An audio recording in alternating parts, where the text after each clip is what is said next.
perdón, por debajo del bíceps femoral y en medio del cuádriceps, pasa detrás de la rodilla y empieza a bajar.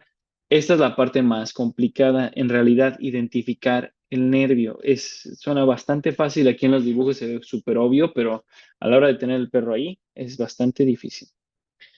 Am, Después tenemos el nervio fibular, una situación muy parecida.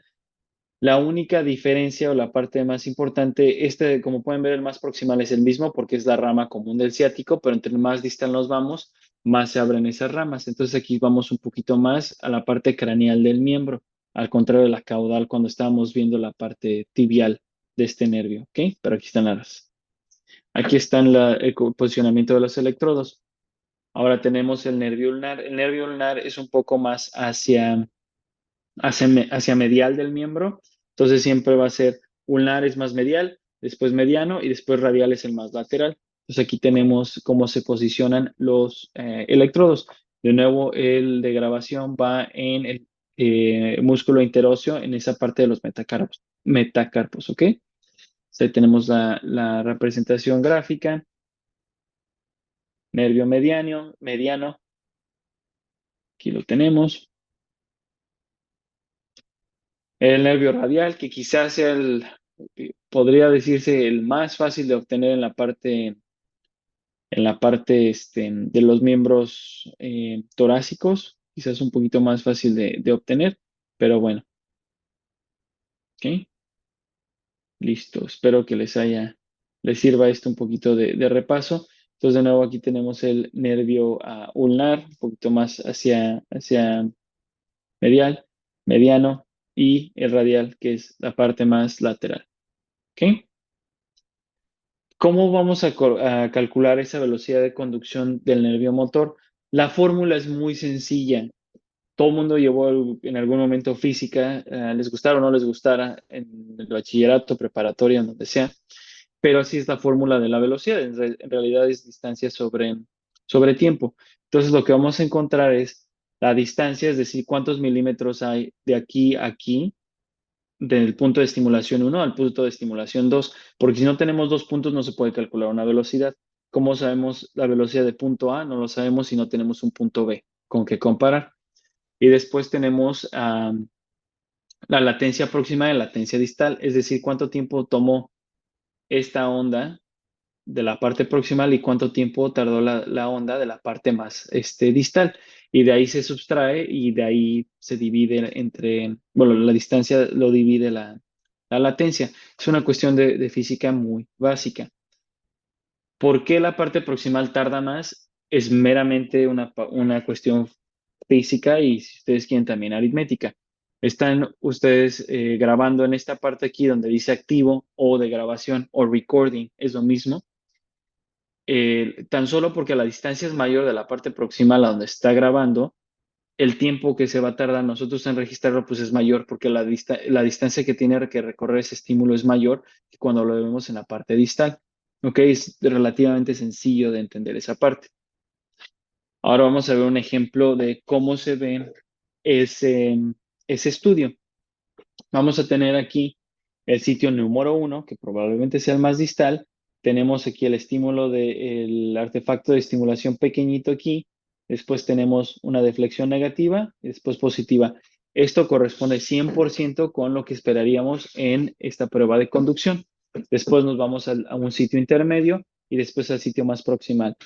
Este tipo de aparatos te permiten poner el nombre y a veces ya vienen con nombres de qué área estamos haciendo. Entonces, A1 sería hock, que es lo que le llaman como la parte del talón del perro. A2 sería stifle, que es la rodilla. Y A3 sería la cadera, hip. Entonces, aquí vemos todos los valores. ¿Cuál es la latencia? ¿Cuál es la duración? ¿Cuál es la amplitud? ¿Y cuál es el área? Y ya después aquí podemos poner los distintos segmentos de hook a hip, que es básicamente todo. Aquí tenemos la cuestión de distancia. Esta cosa ya calcula para nosotros la diferencia y la conducción en cuestión de velocidad. ¿Qué es lo que ustedes tienen que poner? En realidad la distancia en milímetros. Esto no lo puede saber la computadora, eso sí lo tienen que poner ustedes. El resto lo puede calcular por sí sola. ¿Ok? Y esta es la onda M que estamos hablando aquí. Entonces vamos a tener la amplitud, que es qué tan alta está, y el área, la latencia, que también la va a calcular. Aquí la pueden ver ustedes dos. Estas dos, la configuración y la duración. La duración también la calcula la computadora. La configuración no. ¿A qué se refiere con la configuración? Si esta es una onda normal, porque se ve bifásica.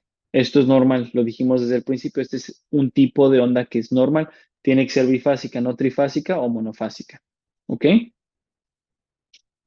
La que sigue, vamos a ver este mismo ejemplo. Comparado con este, pueden ver cómo quizás la latencia es un poquito más larga, es decir, este tomó más tiempo.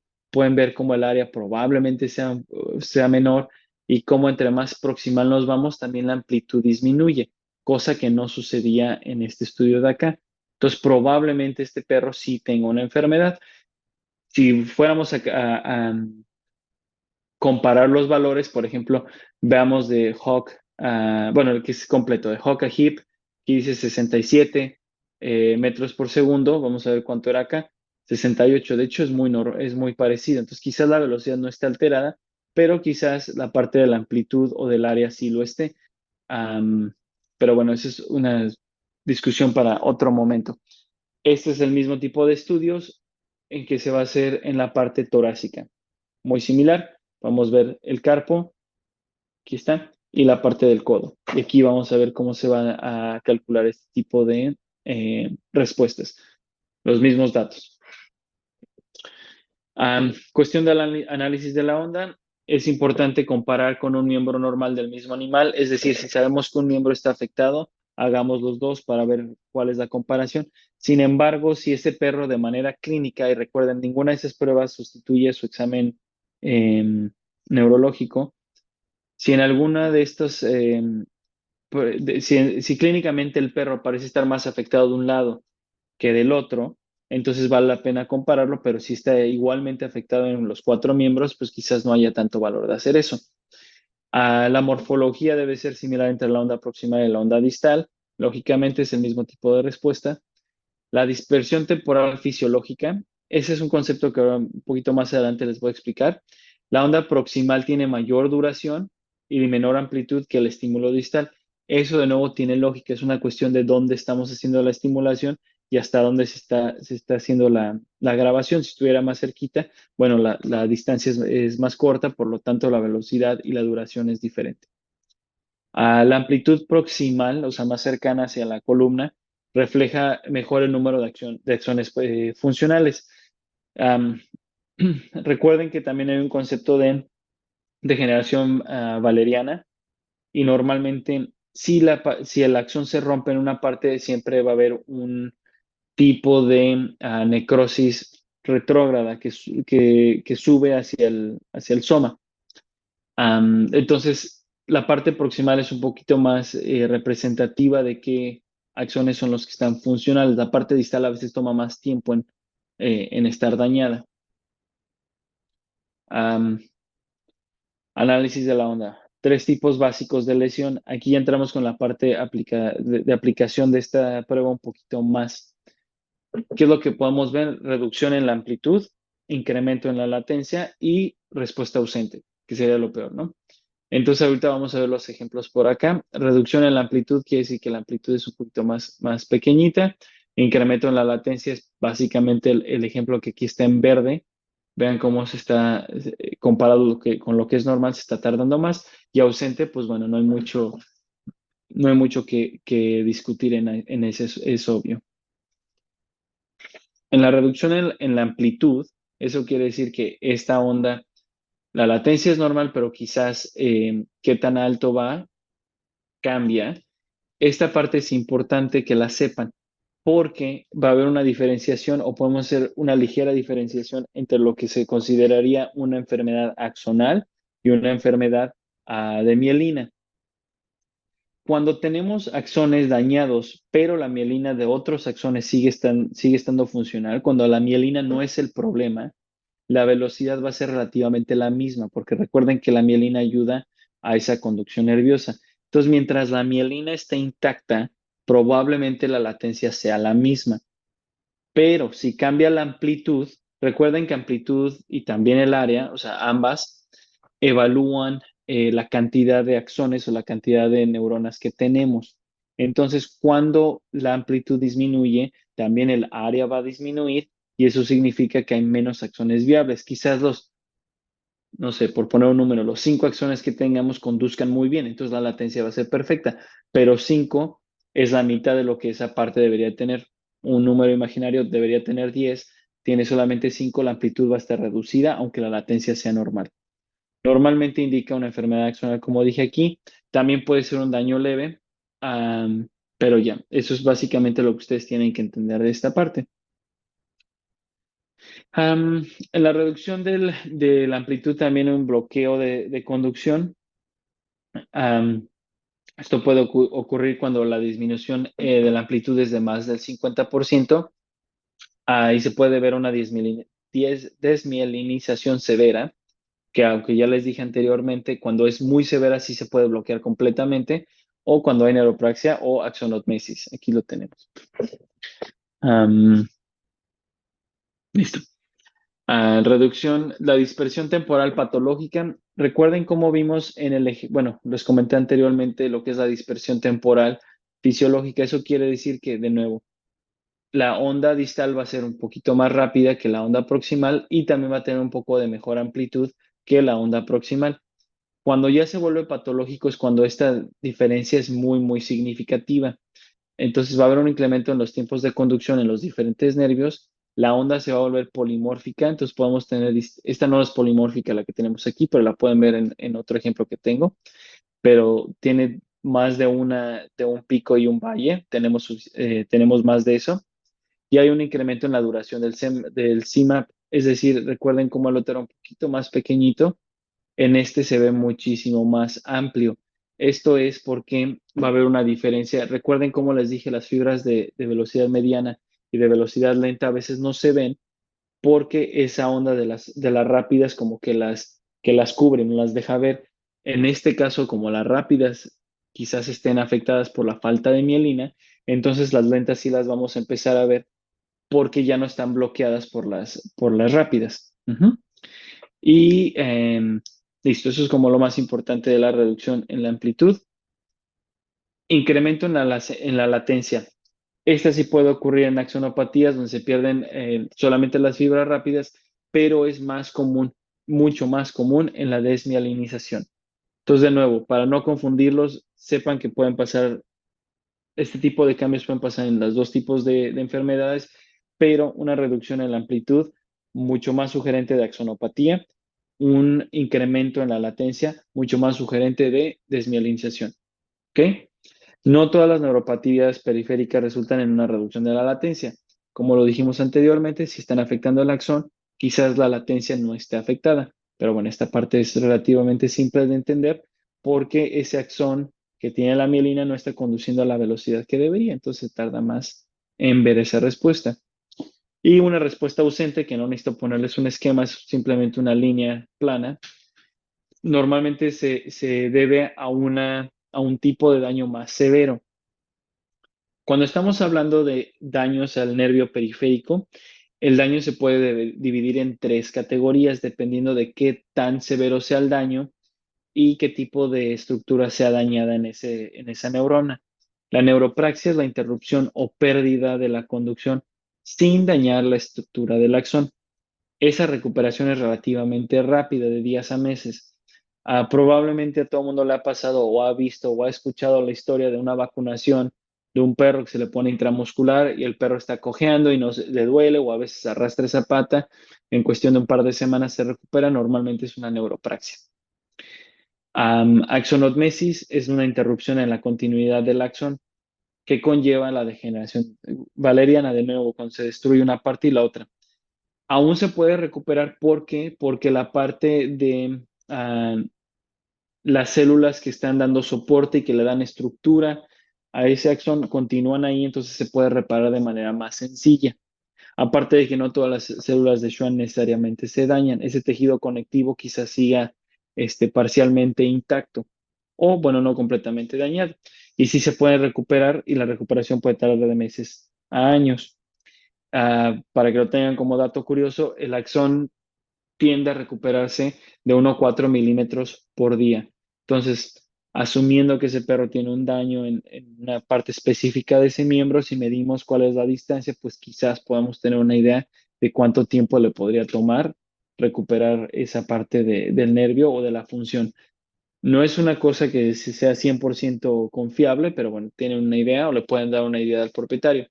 Neurotmesis es cuando de plano hay una separación completa de la acción, incluyendo el tejido conectivo. La recuperación no siempre es posible y si se logra es incompleta. Y cuando se recupera es básicamente un milagro, casi, casi. Bueno, la imagen perdió bastante calidad, pero bueno, aquí podemos ver cómo se ve de manera normal. Cuando tenemos una neuropraxia, podemos ver cómo la parte del axón está intacta, básicamente es la parte de la mielina. Cuando tenemos la axonotmesis, el axón se ha destruido, pero el tejido conectivo sigue igual. Aquí hay degeneración valeriana, como pueden ver. Y de neurotmesis es cuando se ha perdido completamente la continuidad de ese nervio. Ahora, ¿qué factores va a alterar la conducción de los nervios? ¿Qué cuestiones nosotros tenemos que tener en mente? Van a haber factores fisiológicos, como ya lo dijimos anteriormente y me he cansado de decirlo, el diámetro de la mielina, el grosor de la mielina y la distancia entre los nodos. Y de cierta manera, este tipo de factores pues están fuera de nuestras manos, son cuestiones que ya existen en ese perro y que existen en la naturaleza. Los no fisiológicos van a ser los más importantes. Temperatura, entre más frío esté el perro o entre más frío sea el ambiente, más tiempo va a tardar la velocidad y más baja va a ser la amplitud. Entonces traten de mantener esos perros relativamente a una temperatura fisiológica, una temperatura normal. No lo dejen con anestesia general por 2 horas en un cuarto donde se vaya a enfriar y después hagan sus pruebas. La longitud de la pata, obviamente, por una cuestión como muy física, entre más larga, la velocidad es más lenta, la amplitud es más pequeña y de mayor duración, simplemente porque el impulso tiene que viajar muchísimo más distancia comparada con una pata más pequeña. ¿Ok? Otras cuestiones va a ser la cuestión de edad. En perros, los valores de adultos se obtienen entre 6 a 12 meses, entonces cachorros quizás tengan valores distintos estables, los valores se mantienen estables de unos 7 años y después de los 10 años se empiezan a reducir de 10 al 15%.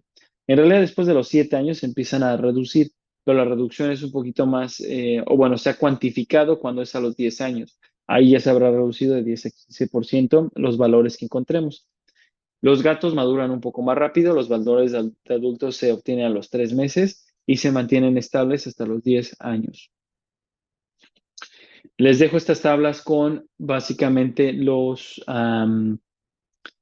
valores que esperaríamos en este tipo de prueba en distintos nervios. Nervio tibial, aquí fibular, me comí la I, pero es fibular. Aquí pueden ver cuál es la literatura que lo muestra y cuál es la velocidad que encontraron. Entonces, mientras que esté relativamente cercano a este número, está bien. Si encuentran un valor de 55, saben que está disminuido. Si en este encuentran un valor de 56, quizás no esté tan disminuido como un valor de 40.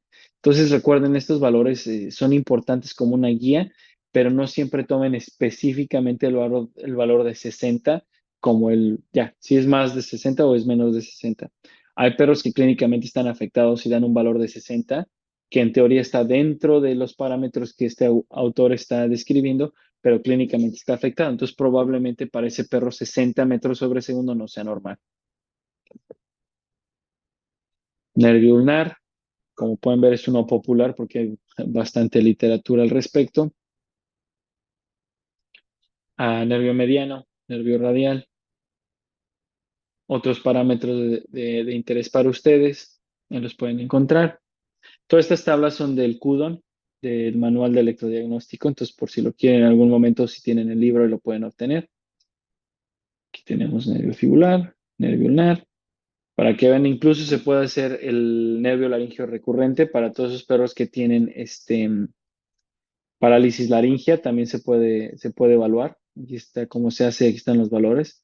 alguien más lo hizo ya en el pasado, probablemente alguien que tenía demasiado tiempo en sus manos, pero aquí está. Gatos, otros parámetros en nervio tibial en gatos, nervio fibular en gatos y nervio ulnar en gatos. ¿Tienen alguna duda? Esa es la bibliografía y terminamos con esta. Ahora les pongo la que sigue. De momento no sé si alguien más tenga alguna pregunta antes de que les ponga la otra, pero esa es la parte de Acá, conducción velocidad. listo, perfecto, doctor. El doctor Franco nos precisa, ¿cuánto tiempo toman estas pruebas? La curva de o sea, la curva de aprendizaje. Pellegrino explica lo mismo, que pinchar el nervio es lo más difícil. Las pruebas se hacen como control, post fisioterapia, por ejemplo. Exactamente. Sí, no, no, es bastante. ¿Cuánto tiempo toman estas pruebas? O sea, la prueba en sí, en realidad depende de qué tan rápido encuentren el nervio. Normalmente yo le destino una hora a este tipo de procedimientos en donde voy a hacer mi electromiograma y la conducción, pruebas de velocidad de conducción nerviosa. Les destino una hora. En realidad, si después de media hora de estar tratando de buscar el nervio, no lo encuentran, probablemente no lo vayan a encontrar. No es que les diga dense por vencidos inmediatamente, pero sí es a veces se vuelve un poco frustrante. Puede uno pasar 3 horas ahí y no encontrar el nervio. Es a veces un poco complicado. La curva de aprendizaje, pues sí es relativamente ah, vertiginosa porque si nunca lo has hecho, probablemente la primera vez que lo trates de hacer se tome bastante tiempo en lo que recuerdas dónde va el electrodo, cómo se coloca la estimulación, si lo encuentras o no lo encuentras. El otro problema que tienen este tipo de pruebas es que como no las vamos a hacer de manera rutinaria, porque en realidad no tenemos muchos pacientes que las requieran de manera rutinaria, lo haces, digamos, hoy y no lo vuelves a repetir en 3 meses o en 4. Bueno, 3 meses sería un milagro si tiene, bueno, no un milagro, pero sería muy bueno si encuentras 2 pacientes que tengas que hacer este tipo de pruebas dentro de 3 meses. La mayoría de las veces no vienen pacientes como tan seguido. Entonces es fácil que se te olviden las cosas una vez que las hayas aprendido. Esto es cuestión como de repetición. Am, Perfecto. El doctor Franco nos pregunta, ¿los 10 centímetros tienen que ser entre el último anodo y el referencia? ¿Cómo sería en un animal chiquito? buena pregunta. No, es entre los nodos. Digamos que no necesariamente entre el más proximal y el distal. O sea, 10 centímetros entre el que está hasta abajo y el que está a la mitad, y 10 centímetros del que está en la mitad al que está proximal. Y por ciento, nada más para complementar la última pregunta, porque me preguntaron cuál sería la aplicación. Se la respondo después de que responda las otras dos, porque la parte de aplicación también la quiero dejar un poquito más clara. ¿Cómo sería en un animal chiquito? Lo mismo, tiene que ser 10 centímetros o menos. Entonces no hay ningún problema ahí. Perfecto. Y si nos podría repetir qué era la acción valeriana y cómo se interpreta. Sí, la destrucción valeriana es básicamente, de hecho va con W, entonces waleriana, pero creo que en inglés, o porque el autor es alemán, se dice valeriana. Pero bueno, lo que sucede es, recuerden que tenemos, digamos, el soma y después el axón. Cuando se destruye el axón, la destrucción de ese axón o la degeneración de ese axón va a ser hacia arriba, pero también hacia abajo. Hacia abajo es en realidad la más importante. ¿Por qué va a ser como hacia la parte distal? Porque los nutrientes que esa célula está produciendo en el soma no llegan hasta abajo, porque pues hay una interrupción en ese caminito. ¿Cómo se interpreta? Por decir algo, si tenemos una abulsión del plexo braquial y encontramos que la conducción nerviosa, bueno, pongamos como ejemplo un daño al nervio radial a la altura del codo. En este tipo de lesión esperaremos que hubiera degeneración valeriana yéndose hacia la parte distal del miembro, pero no hacia la parte proximal. Entonces es solamente una cuestión fisiológica para que entiendan por qué en algunas partes podremos tener respuesta y en otra no. Y esto va de la mano con la parte de la aplicación. ¿En qué tipo de circunstancias podemos utilizar este tipo de pruebas? En la parte de recuperación, yo siempre he tenido un poco de pelea en cuestión de cómo utilizamos este tipo de pruebas en los pacientes que se están recuperando. A veces es bueno hacer este tipo de pruebas para tener una idea más objetiva de si el paciente se está recuperando o no, pero muchas veces en cuestión de recuperación de una lesión, Su examen clínico quizás sea suficiente para responder esa pregunta. Este mismo ejemplo con un daño en el nervio radial, digamos que no tenemos una idea. O por ejemplo, me sucedió alguna vez en un gato que le hicieron una OVH, una ovariohisterectomía, lo amarraron como siempre a las patitas para ponerlo en la mesa. Probablemente lo amarraron o muy fuerte o una posición un poco distinta, lo que sea. Ese gato se despertó con parálisis del nervio radial. Me preguntaron, pues si podíamos hacer las pruebas. Hicimos las pruebas, confirmamos que había una parálisis del nervio radial. No parecía ser completa, había como bastante función todavía. El paciente tenía sensibilidad en los dedos, que era de nuevo un buen parámetro que no necesitábamos la fisiología, la electrofisiología para saber. Después vino en 2 semanas para revisión. Ese gato ya usaba la pata bien, o bueno, muchísimo mejor que anteriormente. ¿Vale la pena repetir las pruebas? Quizás no, porque la respuesta práctica ya la tenemos. Ese gato puede mover la pata mejor. Quizás no lo necesitemos. Dependerá en realidad de qué es lo que ustedes quieran hacer y el propietario quiera hacer. Si ese gato no se hubiera recuperado, quizás valdría la pena repetir la prueba para ver si el estado del miembro continuó siendo el mismo y todavía le damos más tiempo o si ha empeorado ese tipo de pruebas. Esa sería una de las maneras. Pero de nuevo tiene que ser un daño del sistema nervioso periférico. Esa sería una manera de usarla.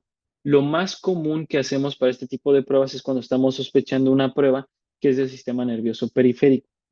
Es decir, una enfermedad de neurona motora baja, por ejemplo, un paciente que sospechamos que tenga botulismo, polirradiculoneuritis, o quizás una de estas enfermedades bastante oscuras como estas eh, axonopatías específicas de los Rottweilers o neurodistrofias o ese tipo de enfermedades, parálisis laringea en distintos tipos de complejo de parálisis laringea en distintos tipos de razas. Para ese tipo de enfermedades es muchísimo más importante este tipo de pruebas.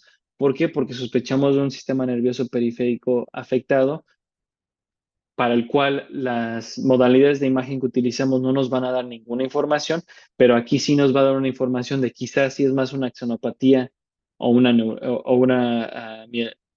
enfermedad desmielinizante, mielopatía, mielinopatía, y también de qué zona podemos tomar una biopsia. Para eso es la parte como de aplicación de este tipo de pruebas.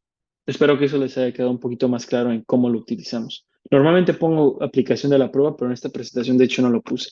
Pero bueno, para eso lo utilizaríamos. Perfecto, doctor. Muchísimas gracias. Perfecto. Si no tienen preguntas, lo que voy a hacer es, am, déjenme ver, son, vamos a tomarnos un par de minutos para que respiren en lo que pongo la otra presentación y ya regreso. Aquí yo tengo 7:58, entonces para ustedes son 6:58. A las 8, bueno, ustedes sería a las 7:02. Nos vemos de nuevo, solamente para que se den un respiro, porque lo que sigue es también un poco intenso.